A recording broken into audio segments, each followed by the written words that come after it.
Ang ating kidneys ay dalawang bean-shaped na organ at ito ay nagtataglay ng critical na function sa pagsala ng mga toxic waste materials, sobrang tubig at mga toxins mula sa ating dugo. Bukod dito, sila ay may mahalagang bahagi sa pag-regulate ng presyon ng ating dugo, pagsukat ng electrolytes at production ng hormones. Ang ating mga kidneys ay maaaring ma-damage dahil sa mga sakit tulad ng diabetes, mataas na presyon ng dugo, infection, pagkakaroon ng kidney stones o ilang mga gamot. Kaya't mahalaga ang maingat na pangangalaga sa ating mga bato. Isang epektibong paraan para mapangalagaan ang ating kalusugan ng ating bato ay ang pagdagdag ng mga natural o likas na paraan para malinisan ng ating bato o ma-detoxify yung ating kidneys. Ang mga pagkain na babanggitin natin ay makakatulong sa pag-iwas sa kidney stones, pagbawas ng pamamaga at pagkakaroon ng proteksyon laban sa oxidative stress na maaaring magdulot ng mga sakit sa ating mga kidneys. So sa video natin na to, aalamin natin ng 10 natural na pagkain na maaaring makatulong sa pag-detoxify at mapangalagaan ng ating mga kidneys. Para malaman mo ang detalye patungkol dito, tapusin mo itong video na to and I am sure marami kang matututunan dito. Ako nga pala si Jasper at ako ay isang registered pharmacist. Kung magustuhan nyo ang aking video pagkatapos ninyong panoorin, ay huwag nyo namang kalimutan na mag-subscribe sa aking YouTube channel para sa mas marami pang impormasyon patungkol sa mga gamot.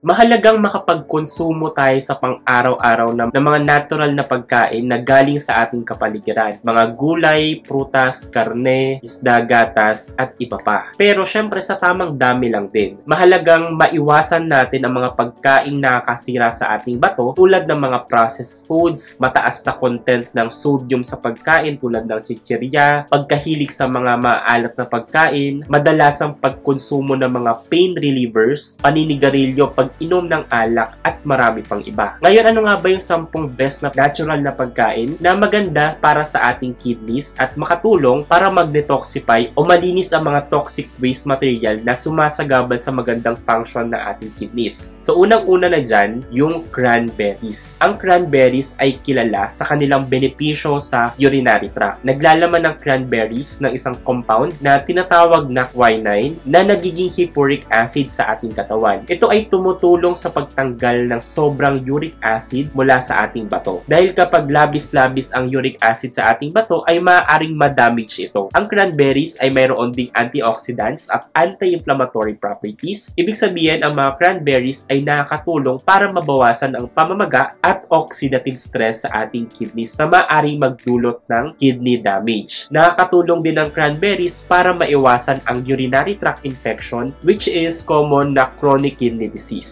Ito ay dahil ang cranberries ay maaaring pigilan ang mga bakterya na nagiging sanhi ng impeksyon na ito ay dumikit sa ating urinary tract at bladder na nagiging sanhi ng pamamaga at impeksyon. Maaaring makatulong din ito sa pagbawas ng risk ng impeksyon sa ating bato at mga komplikasyon. Sa katunayan, natuklasan sa isang pag-aaral na ang mga kababaihan na kumakain ng dried na cranberries araw-araw sa loob ng 2 linggo ay nagkaroon ng mababang incidence ng urinary tract infection kumpara sa mga hindi kumakain ng cranberries. Kaya para makakuha ng mga benepisyong ito, maaari kang kumain ng sariwa o dried na cranberries o uminom ng unsweetened na cranberry juice. Pangalawa, ang pagkain ng bawang. Ang bawang ay may compound na tinatawag na allicin. Isa siyang sulfur compound. Ang bawang ay may antibacterial at antifungal property. Ganun na rin ng antiviral na property na nagbibigay ng proteksyon sa ating mga bato laban sa pinsala at infeksyon. Mayroon ding diuretic property ang mga bawang. Ibig sabihin ay nakakatulong ito para tayo ay maihi at mai-flush out ng excess na toxins at minerals sa ating katawan na maaaring makasira sa ating kidneys. Maaari tayong kumain ng hilaw na clove ng bawang. Mas maganda kung walang laman yung sikmura natin para makuha natin yung maximum benefits nito dahil ang pagluto dito ay maaaring mabawasan ng allicin na compound or content na makita sa bawang. Pangatlo, ang pagkain pagkain ng lemon. Ang lemon ay mayaman sa citric acid at ang lemon ay nakakatulong para ma-prevent natin yung pagbuo ng kidney stones sa pamamagitan ng pag-bind ng calcium sa ating ihi para maiwasan yung kidney stones na nagdudulot ng matinding kirot at komplikasyon. Mayroon ding vitamin C ang lemon na nakakatulong para mag-boost ng ating immune system at malabanan ang infeksyon. May isang pag-aaral nga na ang pagkonsumo ng 4 ounces na lemon juice na inihalo sa 2 litro ng tubig kada araw ay nakakatulong para maiwasan ang kidney stone formation. Pang-apat ay grapes. Ang grapes ay may compound na tinatawag na resveratrol na matatagpuan sa buto at balat ng isang ubas. Ito ay may anti-inflammatory at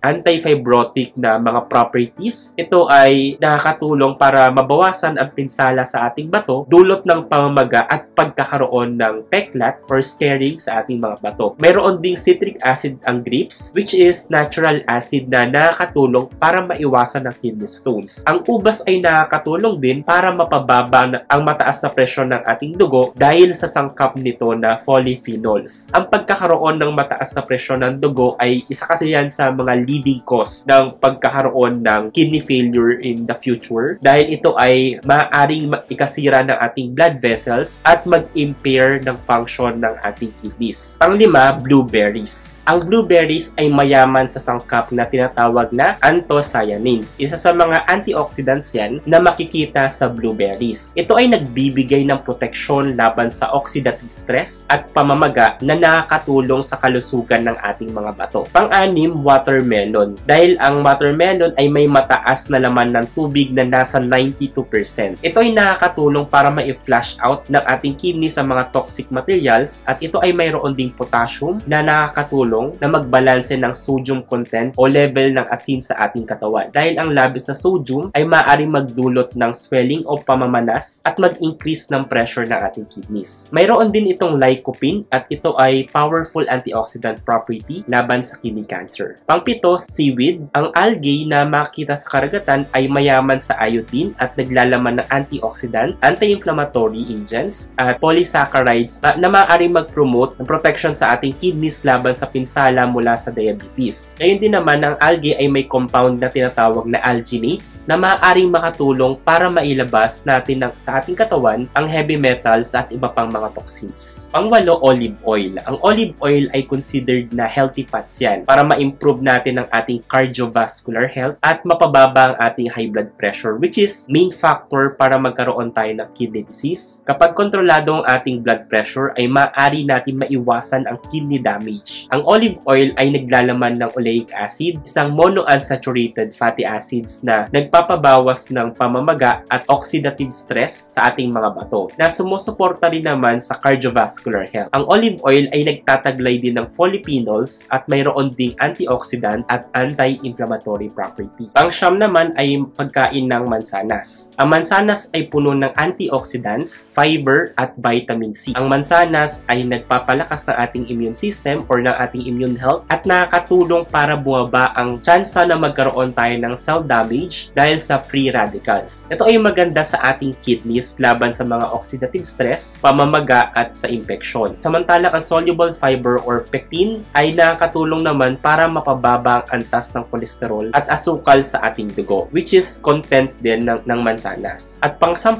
ay repolyo. Ang repolyo ay mayaman sa anthocyanins at vitamin C. Ang repolyo ay nagbibigay ng mga benepisyo na antioxidant at anti-inflammatory na nagpapababa ng panganib ng chronic kidney disease. Ang iba pang natural na pagkain na maganda sa ating kidneys ay strawberries, red bell peppers, lettuce, taba ng isda at iba pang green leafy vegetables. Pero kung kayo ay may sakit na sa bato, mas maigi pa din na kumain tayo ng masustansyang pagkain at sundin ang payo ng doktor at uminom ng niresetang mga gamot sa tamang oras. So ayun lamang po, at kung kayo ay may katanungan, mag-comment lang kayo sa ibaba ng video para ito ay aking patugunan. Muli, as a registered pharmacist, ako ay nagpapaalala na ugaliin magtanong sa inyong doktor o pharmacist patungkol sa inyong mga gamot para maiwasan natin ang medication error o pagdala ng inyong kondisyon. For more drug information, do not forget to subscribe to my YouTube channel. See you and have a great day po. Bye-bye!